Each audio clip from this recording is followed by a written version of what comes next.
Assalamualaikum warahmatullahi wabarakatuh. Bismillahirrahmanirrahim. Rabbi shrah li sadri wa yassir li amri wa hlul 'uqdatam min lisani. Allahumma shalli wa sallim ala sayyidina Maulana Muhammadin wa ala alihi wa sahbihi ajmain. Amma ba'du. Ini yang saya hormati pertama, pengatur saya ini Profesor Dr. Haji Maskuri. Yang cara ngomong tidak kayak profesor tapi kayak jurkam. Jadi kalau ciri utama akademisi itu kalau ngomong itu teduh, datar, runtut, sehingga memaksa orang lain itu menerima karena runtutan logika yang terbangun. Ya, kalau ini ndak, pokoknya kasar gitu, pokoknya orang itu. Ini agak lazim, agak dalam dunia ilmu. Semua wakil rektor, semua yang hadir yang saya hormati, saya seperti yang dikatakan moderator Pak Sinten. Bapak Anwar, bahwa memang saya tidak boleh terikat sama yang di belakang ini karena ini kayak apa ya, ada satu madhab yang anak-anak Unisma semuanya harus tahu, teman-teman di Unisma, menjelaskan itu tidak lebih baik. Jadi karena seakan-akan belum melakukan. Indonesia itu dulu kedatangan Islam itu tidak pernah dipertentangkan antara Islam dan negara, sehingga diskusi itu sudah salah karena para wali itu tidak pernah mempertentangkan Islam dan keindonesiaan atau kebinekaan. Satu, bahwa para wali itu misinya dakwah, di mana-mana dakwah itu pasti ketemu yang berbeda, mulai beda agama, beda pilihan madhab, beda tradisi, beda kultur. Jadi itu tidak perlu dipertentangkan, tapi malah itu jadi lahan dakwah. Sehingga kita ini kalau diminta diskusi hubungan negara dan agama malah bingung, memangnya kenapa. Itu seperti dulu zaman P4, saya punya kawan di Jogja, teman saya nulis tafsir Profesor Zaini, itu pernah zaman Pak Harto disuruh sosialisasi P4 di Papua. Apa hubungan Pancasila dan UUD 45? Itu orang Papua jawab, hubungannya baik-baik saja Pak. Jadi yang unik itu ketika disuruh baca Pancasila, satu Pancasila, dua ketuhanan yang Maha Esa. Nah, akhirnya 6 kan? Kenapa Pancasila jadi 6? Yang unik itu ketika ditanya, ini saya melihat langsung di TV 7 itu, Indonesiaku itu, ada anak-anak kecil ditanya, bendera ini milik siapa? Bendera merah putih itu. Jawabannya apa? Milik sekolahan Pak aja. Karena memang milik sekolah. Itu yang tanya itu kaget. Milik sekolahan Pak.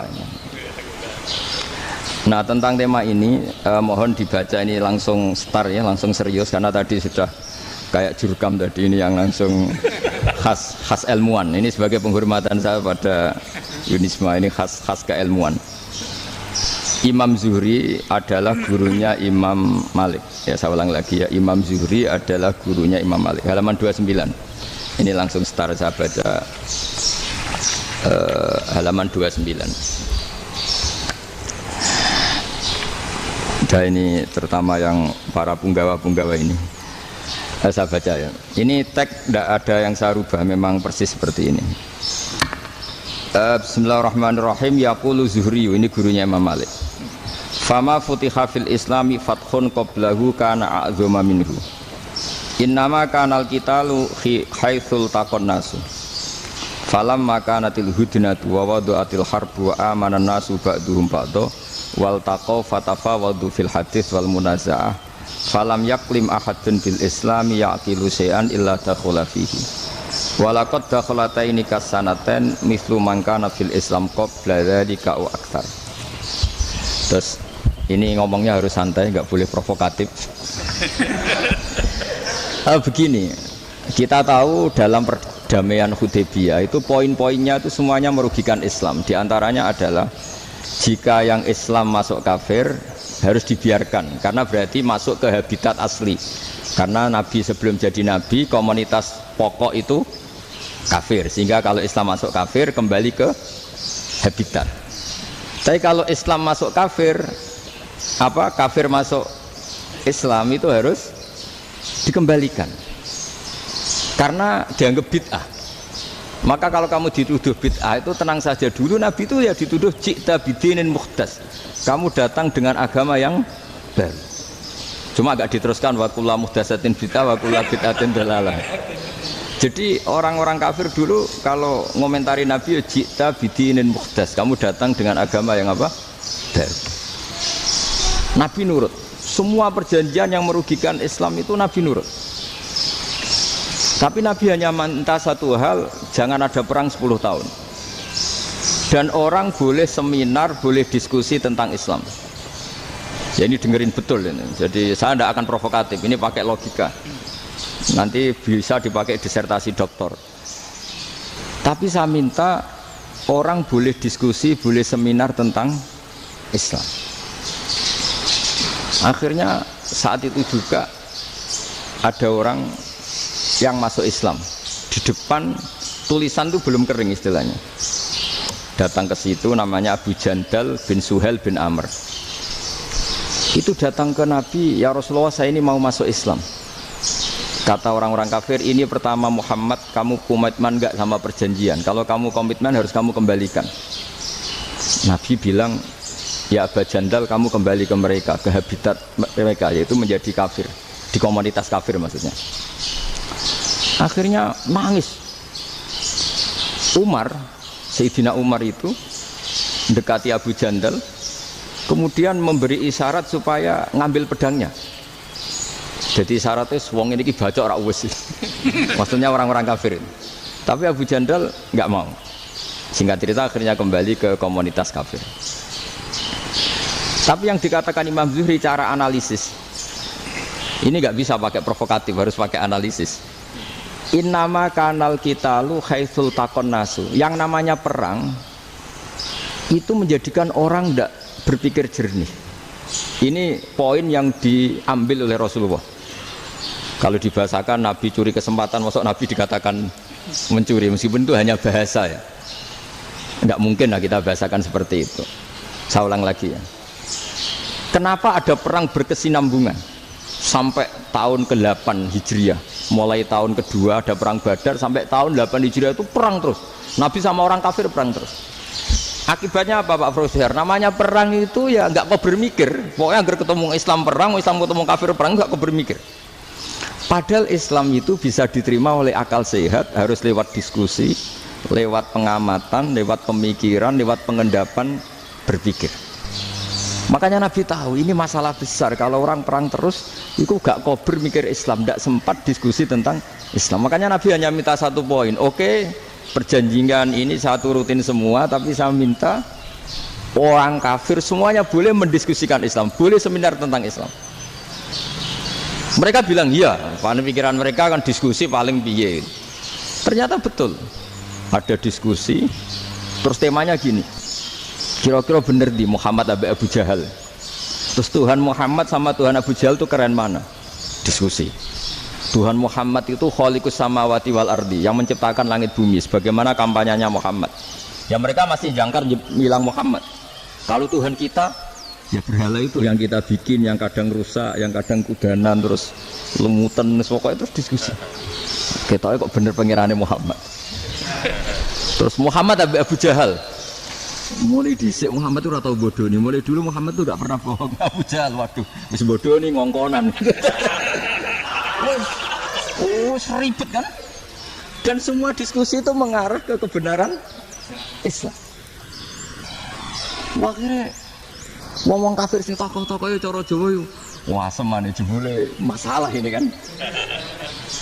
Artinya gini, kalau kita ingin Indonesia damai, sebenarnya yang untung itu Islam.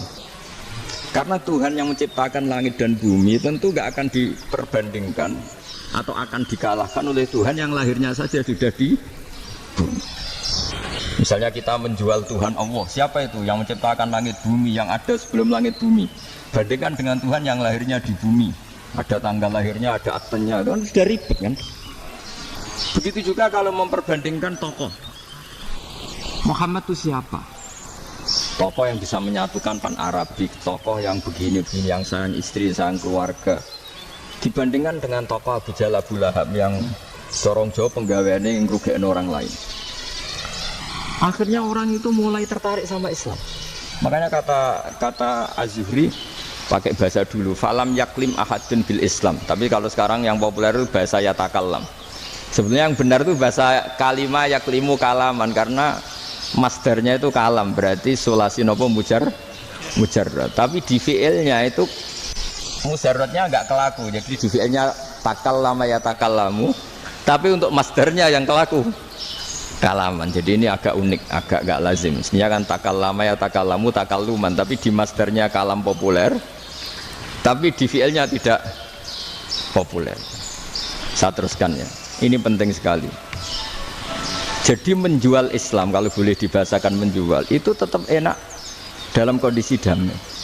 Karena kalau kita perang, itu bawaannya kalau ketemu ya perang, kalau ketemu perang, sehingga orang itu rakober diskusi loh, saat bener Islam sampai kafir itu bener di. Karena tidak kober diskusi, tidak sempat diskusi, orang yang milih yang kafir. Karena yang mayoritas yang kuat. Sementara Islam zaman itu lemah. Lah Nabi itu yang diminta hudnah, yang penting kita damai. Terus orang boleh mendiskusikan benar mana kita dan mereka. Ya setelah diskusi ya tadi kan nggak mungkin Allah yang begitu keren hebat pencipta langit bumi dibandingkan berhala yang mengurus dirinya sendiri saja tidak bisa. Walhasil terus orang mulai tertarik sama Islam dan aturannya nggak boleh dilarang diskusi itu. Nah makanya saya pernah ditanya beberapa profesor di Jogja, Gus, suatu saat kalau kampus paling keren di Jogja ini ada Islamic Studies, kemudian pengajarnya dari berbagai agama, ini riskan nggak bagi Islam? Saya jawab, asal yang didiskusikan Islam itu nggak masalah, yang repot itu umat Islam. Karena kalau umat Islam yang jadi percontohan, banyak raja yang dolim, banyak pemimpin muslim yang dolim, terus identik dengan Islam itu jadi dolim kan ribet. Ya kalau pas umat Islam, kalau Islam yang kumat kan jadi masalah kan. Nah ini kan terus jadi beda umat Islam sama Islam yang lagi apa? Kumat. Sehingga cerita terus Islam mendapat posisi yang luar biasa. Nah makanya di sini diistilahkan falam makanatil hudnah, ketika ada perdamaian wa amanan nasu ba'dhum ba'dha, orang merasa aman, itu fatafawadu fil hadis wal munazaah. Mereka berdebat, munazaah itu berdebat.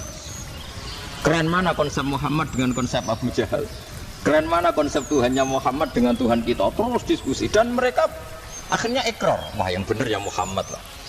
Di mana-mana Tuhan tuh ya sebelum langit dan bumi, di mana-mana Tuhan yang punya reputasi menciptakan. Masa Tuhan reputasinya diciptakan, kayak berhala dan sebagainya. Ibadah juga gitu. Ibadah wong kafir itu kalau tawaf itu telanjang, ibadah Muhammad santun pakai pakaian, terus akhirnya mereka mulai tertarik Islam. Sehingga saya lihat di beberapa tafsir, saya memang tidak akan ngomong yang tidak serius, ngergani Unisba ben sawangane pemikir serius. Di Quran itu sampai lihat di tafsir Tobari itu ada ayat bal naqdhifu bil haqqi 'alal batil fayadmaghuhu fa idza huwa zahid. Qadhafa itu kalau di kamus tak lihat itu takallama bila dalilin. Qadhafa itu ya pokoknya sekenanya. Artinya gini, kebenaran Islam atau kebenaran hak itu kamu taruh sekenanya saja itu tetap menang. Apalagi kamu taruh secara teratur, kamu taruh sekenanya saja itu tetap menang. Sehingga di sini banyak sahabat yang hidup di Cina. Sekarang juga banyak orang alim yang milih hidup di Amerika, banyak orang alim yang milih hidup di Inggris. Dan mereka pede, percaya diri karena kebenaran itu kamu letakkan di mana saja itu tetap akan menang, akan menemukan momentum kemenangannya. Misalnya gini, contoh paling gampang. Dulu para peneliti, saya ulang lagi, dulu para peneliti itu ya datang kemana-mana, termasuk Ibnu Battuta, termasuk Ibnu Khaldun, ya semua peneliti itu suka neliti. Setelah diteliti, Quran itu satu-satunya kitab suci yang membicarakan sains, misalnya tentang falak, tentang astronomi, tentang asal-usul kejadian manusia, kejadian makhluk. Juga bicara tentang geografi, geologis, semuanya. Sementara kitab lain hanya cerita tentang mawaid wal hikam wal ibar. Jadi diteliti kayak apa, pada akhirnya hak ini yang menang. Bal naqdhifu bil haqqi 'alal batil fayadmaghu fa idza huwa zahid. Saya berkali-kali cerita, ada ulama yang ahli matematika. Ketika ditanya kenapa kamu suka ngajar matematika, sampai muridnya itu ragu, ini guruku mlebu swarga ta ora, penggaweane mulang matematika. Tapi para muridnya bermimpi bahwa Imam Amudi itu disuruh ngajar para malaikat. Dan itu pede betul dia. Kata Allah, ini ulama saya yang iman kepada saya setingkat iman kamu. Dari malaikat itu tidak mungkin Gusti, kita menyaksikan langsung engkau sementara ini di bumi, nggak nyaksikan jenengan. Kenapa bisa sepede dan seyakin itu? Akhirnya Imam Amudi disuruh ngajarin matematika. Jadi Anda kalau profesor itu nanti harus sempat ngajari malaikat, itu baru benar-benar profesor. Jadi nanti di akhirat ngajari siapa? Malaikat. Jadi ada seminar yang melibatkan banyak malaikat, narasumbernya itu seorang profesor. Itu ketika kenapa engkau begitu yakin kalau Allah itu Tuhan dan Allah itu Al-Wahidus Shomad. Terus Imam Amudi mulai nulis angka gak beraturan, 2, 3, 4, 5 sampai 1 miliar, 1 triliun, semuanya gak beraturan. Kata beliau, nisbatus naini wassalasa ila ma la nihayatalaha iku nisbatul far'i ilal asli. Mbok angka sebanyak apapun, 2 dibanding 1 ya far'ul wahid, 3 dibanding 1 ya far'ul wahid. Semua angka yang enggak terhingga pun dibanding 1 semuanya far'ul wahid. Semua angka sebanyak apapun itu cabang dari angka 1. Fakullu hadhil awalim far'un minal wahidis shomad, yaitu Allah Subhanahu wa ta'ala. Akhirnya malaikat tepuk tangan, iya juga. Jadi begitu juga ada ulama itu ahli gambar. Saya dulu ngaji sama Mbah Mun Al-Husunul Hamidiyah, itu kitabnya itu banyak gambarnya. Dan gale gambar yang ngawur betul, memang gak ahli gambar. Saya epol, sempurna lele. Semua gambar bangunan, gambar sapi, pokoknya gambar. Ternyata dia menemukan Tuhan itu dari gambar. Gambar serapi ini atau seruwet ini sama. Gambar rapi sama ruwet itu sama kalau dalam pandangan tauhid. Dimulai minan nuqtah al-wahidah. Kowe cek gambar sing rapi sing indah, cek gambarmu elek, dimulai dari 1 titik, dan titik ini nuqtatil wujud, yaitu Allah Subhanahu wa ta'ala.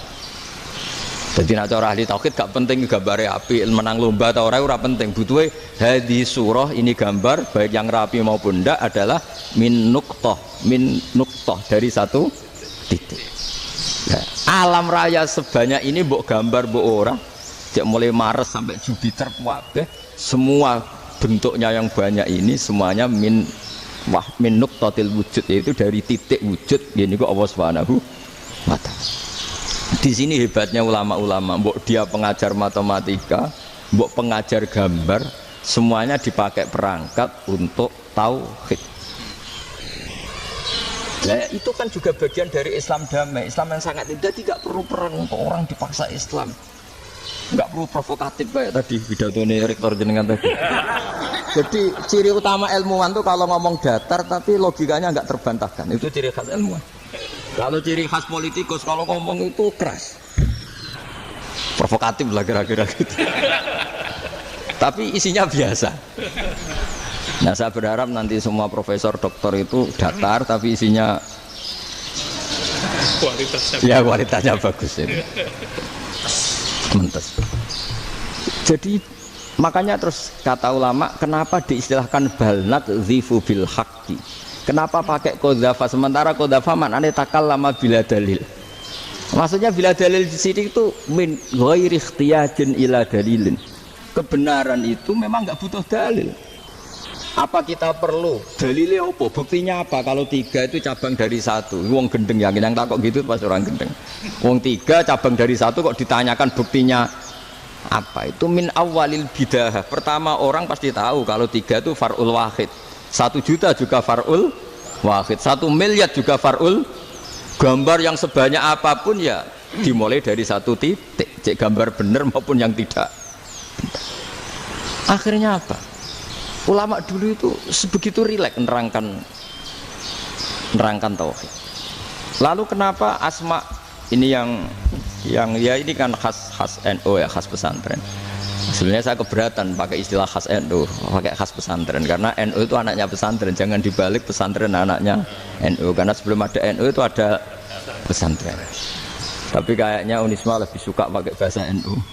Dan saya ya agak-agak orderan yang terpaksa disuruh ngomong. Ini agak apa ya, agak kacau sebetulnya. Ini agak kacau. Jadi NU itu sama pesantren itu tua. Pesantren. Jadi NU dilahirkan pesantren, bukan dibalik. Pesantren dilahirkan NU. Sehingga barokahnya didirikan pesantren ini, kadang nyuwun sewu sekali berbahasym itu kadang ide besar beliau itu ora dituruti wong NU. Jadi Mbah Hasyim cara kula kok dadi Mbah Hasyim ya mangkel. Mbah Hasyim itu ngarangno kentong. Nggih ngaramno beduk, tapi wong NU nganggo kentong. Dan uniknya Mbah Hasyim enggak tersinggung. Karena ciri khas pesantren itu membolehkan perbedaan apa? Pendapat. Itu masyhur khilafnya Mbah Hasyim sama Mbah Fakih Mas Kumambang itu sampai dikitabkan. Saling ngeritik, saling macam-macam lah. Jadi cara berpikir Mbah Hasyim ketika Nabi rembukan, ini gimana ya cara menentukan waktu sholat ya? Ya pakai kentong ya Rasulullah, zakalin nasoro itu untuk orang Nasrani. Ya pakai buk itu trompet, zakalil Yahud itu untuk orang Yahudi. Terus ada yang lagi pakai api ya Rasulullah, zakalil Majusi itu orang Majusi. Setelah itu ada orang datang lari-lari cerita mimpi azan tadi. Ya itu terus dipakai sarana pemanggilan sholat ya azan itu. Sehingga Mbah Hasyim menolak kentong. Karena mantas sababi qaumin fahuwa minhum. Beliau keras sekali sampai bilang haram. Beliau judulnya ya haram. Al-Jasus Antakhrimin Nakus. Setelah naskah itu sampai ke Mbah Fakih Mas Kumambang di Gresik situ, di daerah Dukun situ. Dulu nggak ada WA ya, jadi sampainya ya lama. Makanya saya sampai sekarang tidak punya WA karena ya saya ulama kan, kalau WA-an terus ya jadi ulama. Nggak jadi ulama main WA-an terus itu. Nah itu termasuk rektor gak kau bermikir itu mesti kebanyakan WA. Karena kan otaknya didikte oleh sesuatu yang masuk. Sesuatu yang dilihat itu kan pasti mendikte kita. Beda kalau yang enggak WA-an kan mikir apa kita yang menentukan. Kalau WA-an kan kita ditentukan. Mau mikir anaknya butuh apa gara-gara WA informasi Jakarta mikir Jakarta. Ada secara kewajiban ngapain kamu orang Malang mikir Jakarta. Gara-gara WA mikir Jakarta belum selesai ada berita di Sulawesi, mikir Sulawesi. Habis itu mikir NTT. Makanya semua orang sekarang merasa tokoh nasional gara-gara informasi yang masuk itu nasional. Jadi Mas Yo RT yang mikir gimana Gus Indonesia. RT sampai lupa kalau dia itu RT. Jadi semua orang sekarang merasa tokoh nasional. Dan itu gara-gara apa coba? Akhirnya semua orang juga punya ide tentang nasional. Harusnya negara itu gini-gini. Jebule wonge sing duwe ikon itu sapa? RT. Ribet kan? Saya teruskan. Setelah naskah itu sampai ke Kiai Fakih Mas Kumambang. Beliau itu marah besar. Ini harus dilawan dan saya bukan karena benci Mbah Hasyim. Beliau teman saya ketika ngaji Kiai Mahfud di Mekah. Jadi Mbah Fakih dan Kiai Hasyim itu teman ketika ngaji di Mekah. Secara ngelawan tuh lucu, gak ilmiah tapi gak ilmiah wong alim tetap ilmiah. Di mana-mana serupa itu tidak sama. Ya kalau mungkin zaman Nabi di Medina itu zaman itu kentong itu identik dengan milik Nasrani. Di Indonesia beda. Pos kampling ya kentong, kebakaran ya kentong, wae sarapan orang di LP ya pakai kentong. Jadi tidak ada jaminan kalau kentongan itu identik dengan Nasrani. Lalu haramnya di mana? Yang di mana-mana tasabuh itu identik. Ini tidak identik. Mulai masalah kan? Mulai masalah. Jadi beliau gaya judul Hazruus. Hazruus itu kepala bergeleng-geleng. Sekarangan kok ngene. Jadi sekarangan kok provokatif gitu. Nah, dan itu Mbah Hasyim ya hormat Mbah Fakih ya hormat Mbah Hasyim. Saya sendiri secara pribadi itu lebih suka pendapat Mbah Hasyim sebetulnya. Karena bagi saya sholat itu sakral. Ya sudahlah kalau sakral ya dipanggil dengan sesuatu yang sakral yaitu kalimat thayyibah adzan. Tapi saya tidak akan bilang kalau kentongan itu haram. Karena kalau haram alasannya mirip orang Nasrani. Sementara pos kampling ya pakai kentong, ada banjir ya kentong, ada kebakaran ya kentong. Jadi tidak identik untuk misa atau untuk sholat ala Nasrani. Tapi itu dulu ya rileks saja, dua beliau itu ya saling menghormati, padahal saling kritik. Dan dulu ulama yang beda madhab itu ya saling menghormati. Imam Syafi'i itu kalau sholat di kawasan Masjid Abi Hanifah ya tidak kunut. Ketika ditanya kenapa kamu tidak kunut, sementara engkau berpendapat kunut itu sunat, ikroman di hadal madhab, saya sangat menghormati madhab. Imam Ahmad bin Hanbal itu berpendapat kalau orang pakai bekam, pakai iftisot atau hijamah itu batal sholatnya. Sementara Imam Syafi'i mengatakan tidak batal apa sholatnya atau wudunya tidak batal. Tapi Imam Ahmad itu ditanya, apa kamu makmum Syafi'i? Bagaimana mungkin saya tidak makmum sama wali kutub seperti Imam Syafi'i? Padahal menurut keyakinan Imam Ahmad ini sholatnya batal. Ini habis iftijam udah wudu. Tapi tetap saja beliau karena perbedaan pendapat di furu' itu lazim. Ya orang boleh berdebat. Ketika Unisma datangkan saya, itu saking senengnya kiai, saking sombongnya sampai ngatur kiai, kan nggak pernah bisa diperdebatkan. Itu kan orang boleh debat kan? Itu saking angkuhnya apa saking senengnya kan nggak jelas kan? Kan dan orang boleh setuju pendapat saya, yaitu ngatur kiai itu haram. Setuju juga Pak Rektor, ekspresi mahabbah itu ya macam-macam. Dulu sahabat ya gitu, sahabat itu ada yang nggak kenal wajahnya Nabi sama sekali sampai akhir hayatnya. Ketika ditanya, lo kamu itu sahabat kok nggak tahu wajahnya Nabi? Saya tidak pernah berani memandang Nabi karena ijlalan Nabi, terlalu menghormati saya sehingga tidak berani memandang wajahnya. Ada sahabat yang penggawaannya dulu wajah Nabi sampai bisa nyifati. Alfiu faminunil hajib sampai bisa menyifati detail karena delok wajah Nabi itu ibadah. Ada seorang wali ditanya, kalau kamu di surga ingin nggak melihat Allah? Enggak. Loh, tapi semua orang ingin melihat Allah. Unazzihu dzalikal jamal an-nadhari misli, ben gak elek-elek Allah tak delok terima aku. Wong ra jelas. Berarti kok delok pangeran. Banyak. Jadi justru tapi karena saking takzimnya. Ndaklah, mosok sak aku kok. Makanya saya berkali-kali cerita, menurut kesepakatan ulama, soft awal itu paling baik. Tapi banyak juga wali yang kalau sholat itu di belakang, koyok paling bener yang gue ngarep gitu. Lu bayangkan misalnya kamu semangat di soft awal di Masjid Haram, jebule sholatnya salah.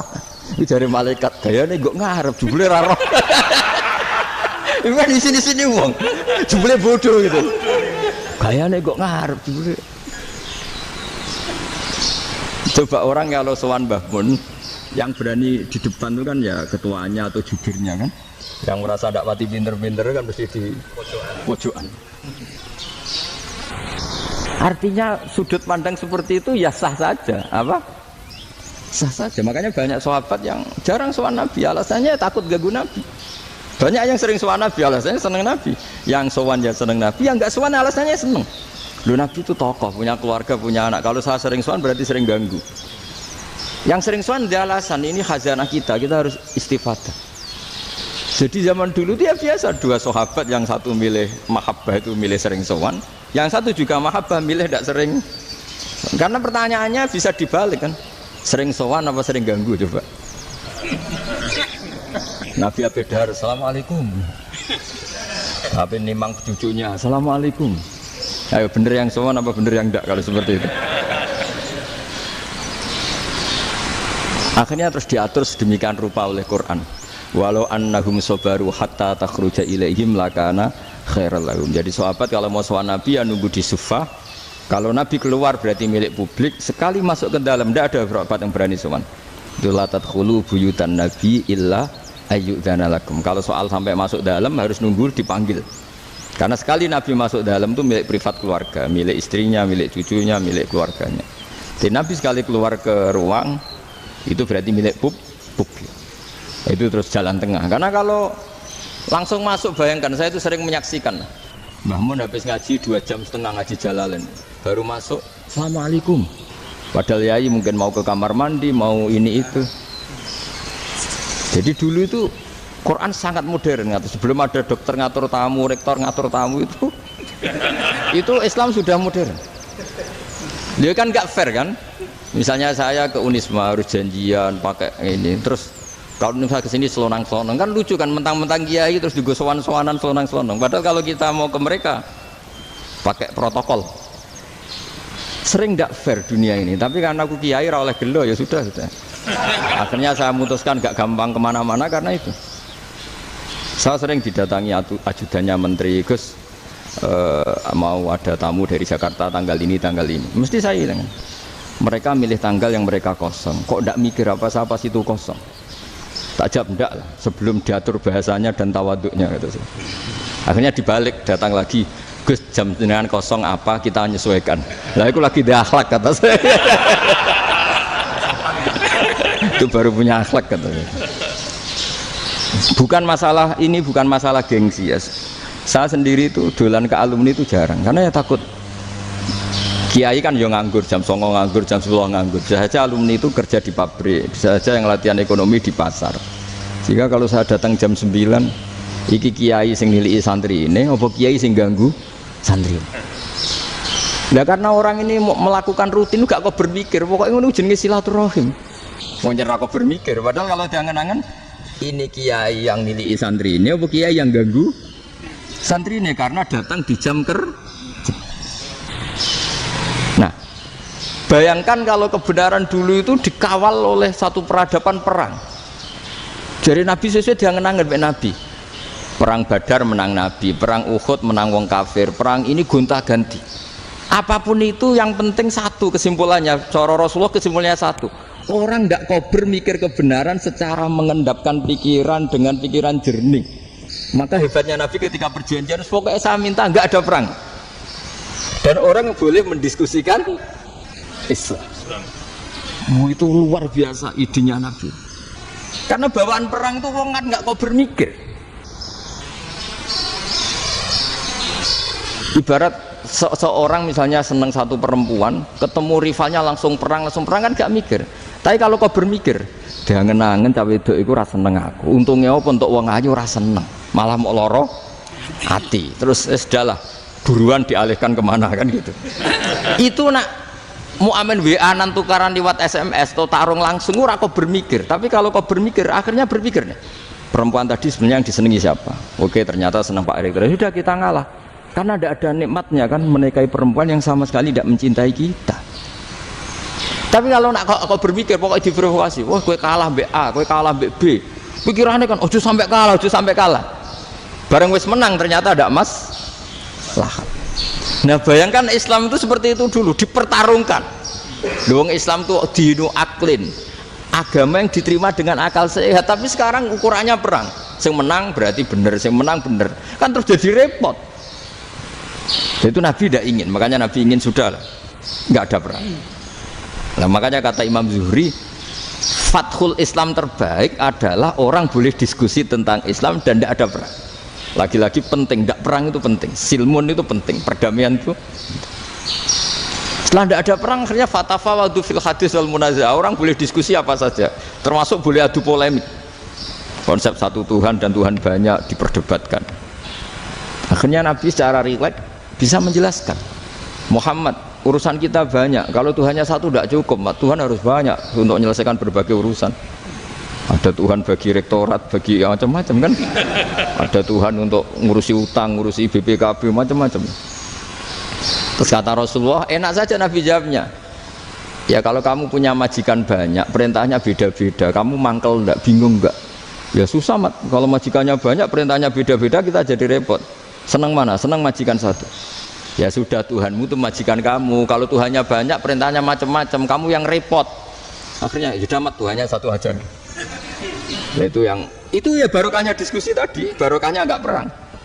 Daraballahu mathalan rajulan fihi syuraka'u mutasyakisuna wa rajulan salamal lirajul hal yastawiyani wassalah. Terus alhamdulillah. Jadi orang yang paling kafir pun saat itu taslim. Nah, ini kembali ke kalimat la ilaha illallah. Saya tidak perlu provokatif, pasti teori saya itu benar. Bukan saya bilang benar itu karena sombong, enggak. Ini sesuai teks. Misalnya begini, benar enggak kelompok takfiri yang suka ngafirkan orang lain? Itu pasti tidak benar. Logikanya gampang. Orang yang kafir 70 tahun saja dengan melafadzkan la ilaha illallah menjadi muslim. Masa dengan kalimat yang sama yang muslim menjadi kafir? Itu logikanya kan nggak ketemu. Orang kafir 70 tahun untuk menjadi muslim disuruh baca apa? La ilaha illallah. Tapi gara-gara baca la ilaha illallah nyekel patok jadi kafir. Pertanyaannya, loh ini kalimat apa? Kalimat untuk mengkafirkan apa kalimat untuk mengislamkan? Karena yang kafir dengan kalimat itu menjadi Islam, ternyata yang Islam dengan kalimat itu menjadi kafir. Itu ketemu nggak? Cara logika itu kan nggak ketemu kan? Makanya cara pikirannya Abul Hasan As-Sadzili, dan saya setuju pikiran itu. Istighfar ini boleh orang Jawa Timur protes karena kadang beda manhaj, tapi jangan protes saya, protes Abul Hasan As-Sadzili kualat mesti sampean. Ketua Torekoh nopo Sadziliyah. Cara madzhab Sadzili, dan Anda boleh berbeda madzhab, mencari khasnya wong kampus wani beda. Beda kapasitas lah, pokoknya butuhnya beda. Dan ketok pinter, ketok kritis tuh. Cara madzhab Abul Hasan As-Sadzili itu gini Pak Rektor. Jadi istighfar itu baik, tapi ba'da kamalit tauhid, setelah tauhidnya itu benar. Alasan beliau masuk akal. Ketika ada ayat fa'alam annahu la ilaha illallah wastaghfir li dzambik bihadil kalimah. Jadi orang boleh istighfar setelah tauhidnya benar. Alasannya Abdul Hasan As-Sadzili begini. Qul lil ladzina kafaru iyantahu yughfar lahum ma qad salaf. Katakan kepada mereka yang kafir, sekali mereka tidak kafir, maka otomatis dosanya masa lalu diampuni. Pertanyaannya, yang bisa menghentikan kekafiran itu kalimat apa? La ilaha illallah. Dengan hanya melafadzkan la ilaha illallah Muhammadur Rasulullah langsung yufar lahum ma qad salaf, langsung dosanya ampuni.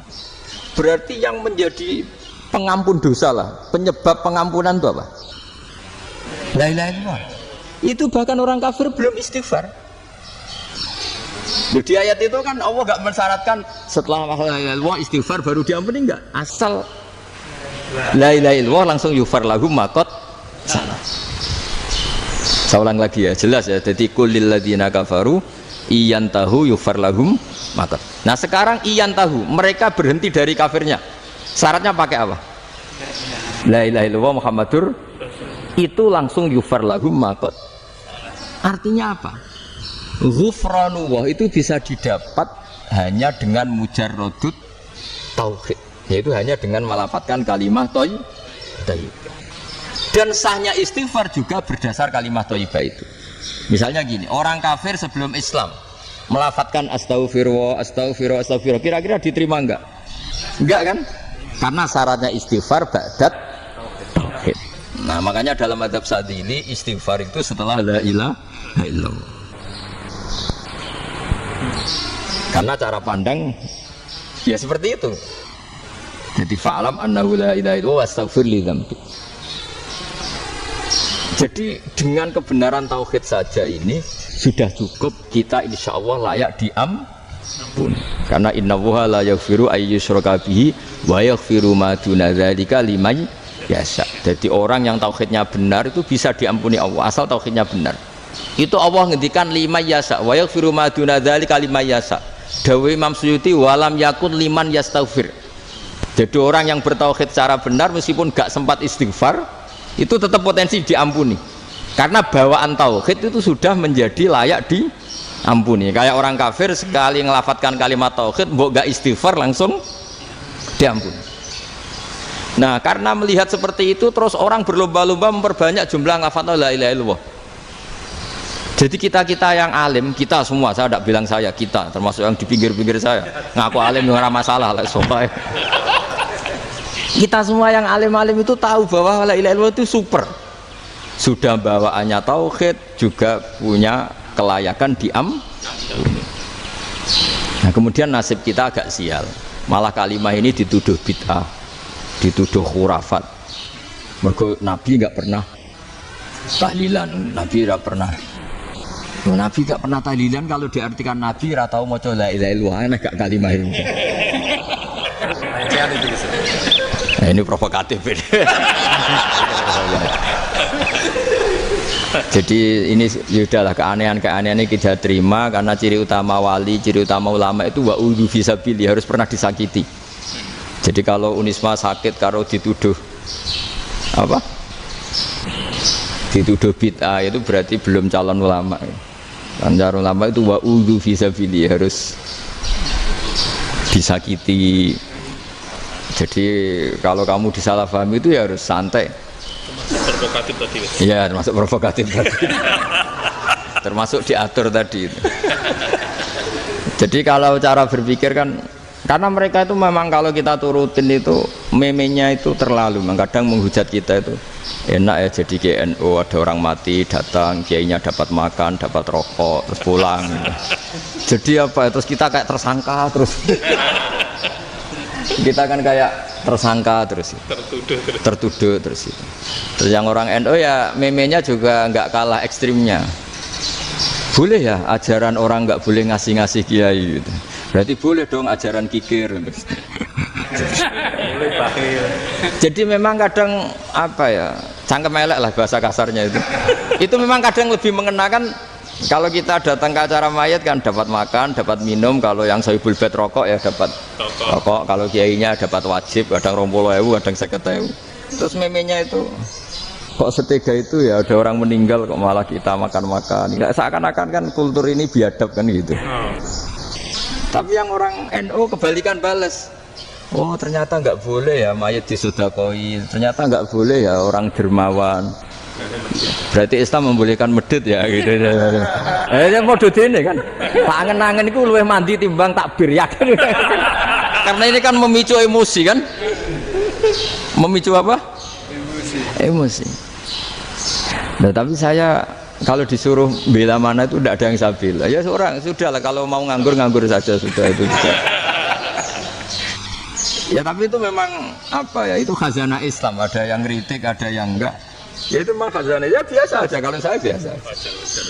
Karena dulu ulama itu sudut pandangnya itu ya seperti itu.